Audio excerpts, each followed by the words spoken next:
While the Allies hated German machine guns in World War II for their incredibly high rate of fire, the Germans, on the other hand, had a nightmare of their own on the Eastern Front, a weapon that seemed to be everywhere, spitting 900 rounds per minute from a drum magazine the size of a dinner plate. The sound it made was unlike anything else on the battlefield, a rapid, tearing burst that sounded like fabric being ripped apart. They called it many things, but the one name that stuck came from American troops in Korea, the Burp Gun. And what the Germans did when they faced this weapon reveals just how desperate and terrified they really were.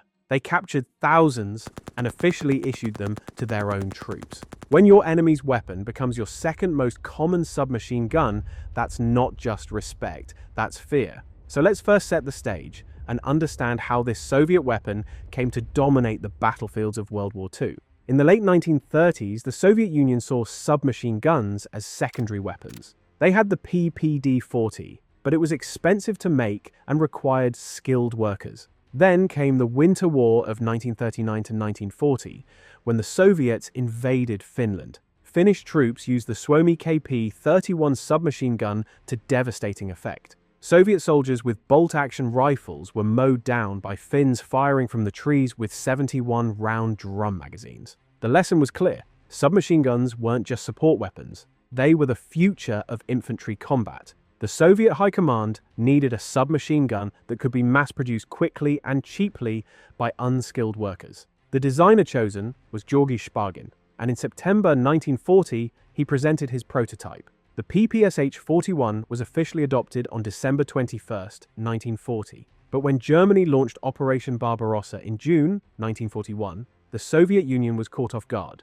Over 3 million soldiers were killed or captured in 6 months. Factories were evacuated eastward on trains under fire. But then the brutal Russian winter stopped the German advance. And in that brief respite, the Soviets began producing weapons with desperate urgency. By spring 1942, factories were churning out over 3,000 PPSh-41s every single day. Now, before we get into why the Germans both feared and loved this weapon, let's look at what made it so special. The PPSh-41 was built using stamped sheet metal. Most of the gun could be manufactured in a basic tin shop by unskilled workers. The Soviets would take rifle barrels, cut them in half, and create 2 PPSh barrels from one. The weapon had just 87 components. Production time was slashed from 13 hours down to just 5 to 7 hours per weapon. The metal parts were chrome-lined, which meant the gun worked in mud, snow, rain, and extreme cold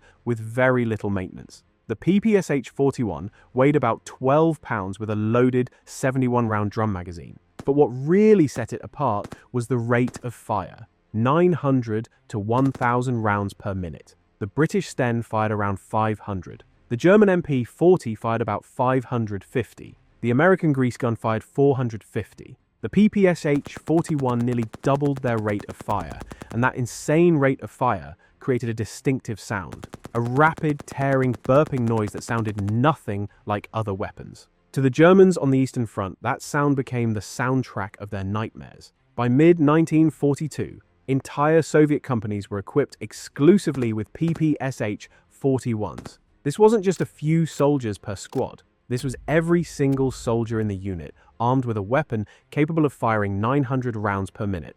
A standard German infantry squad might have 1 or 2 MP-40s, with the rest carrying bolt-action rifles. Now imagine them facing a Soviet company where 100% of the soldiers had submachine guns. The difference in firepower was staggering. But here's where it gets interesting. The Germans started capturing PPSh-41s in huge numbers, and instead of just using them as makeshift weapons, the Wehrmacht officially adopted them. Captured PPSh-41s that fired the original Soviet 7.62 by 25mm round were designated MP-717R. The Soviet cartridge was pretty much the exact same size as the German 7.63 Mauser pistol round, so German troops could even use their own ammunition in a pinch. So many PPSh-41s were captured that it became the second most common submachine gun used by German forces on the Eastern Front, behind only their own MP-40. Think about that. The enemy's weapon was so good, it became your second most common submachine gun. German language manuals were printed and distributed. teaching soldiers how to operate and maintain the PPSh-41. The Germans went even further. They developed a conversion program to drill out and convert captured PPSh-41s to fire the standard German 9mm round. These converted weapons were designated MP-41R.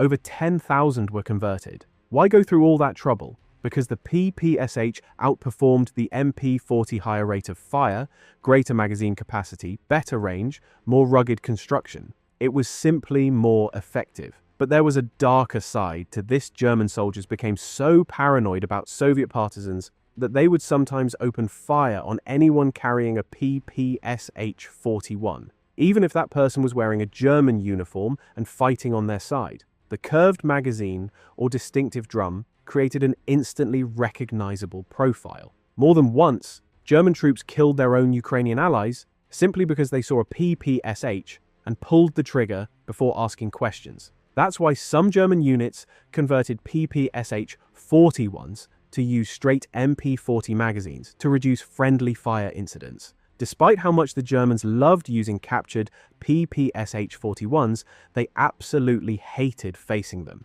In close-range combat, especially in urban fighting, like Stalingrad, Soviet soldiers with PPSh-41s had a massive advantage. German troops with bolt-action rifles couldn't compete with the volume of fire. The 71-round drum magazine gave Soviet soldiers a huge edge. They could lay down suppressing fire for extended periods, while German soldiers with 32-round MP-40 magazines had to reload far more frequently. In close-quarter combat, those extra seconds meant life or death. There was also the psychological effect. When German soldiers heard that distinctive burping roar echoing through the ruins of Stalingrad or the forests, they knew what was coming. A wall of lead at 900 rounds per minute. Veterans described the sound as deeply unnerving, especially when multiple PPSh-41s opened up at once, creating an overlapping storm of fire that seemed to come from everywhere. And here's a dark truth that's rarely told.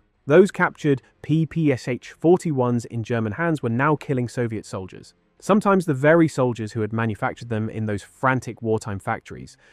The weapon the Soviets designed to save themselves became the weapon that killed them. German units, armed with Soviet PPSh-41s, would advance, and Soviet troops would hesitate for a split second. Is that the enemy or one of ours? That hesitation cost lives. After World War II, the PPSh-41 didn't disappear. North Korea produced their own version. The Type 49 China produced the Type 50. Vietnam produced the K-50M. American soldiers in Korea encountered it in the hands of Chinese and North Korean troops. U.S. infantry captain Hal Moore, who later became a general, fought against it in Korea. He said, on full automatic, it sprayed a lot of bullets, and most of the killing in Korea was done at very close ranges. In situations like that, it outclassed and outgunned what we had. A close-in patrol fight was over very quickly, and usually we lost because of it. By the end of World War II, over 6 million PPSh-41s had been produced. The Germans produced just over 1 million MP-40.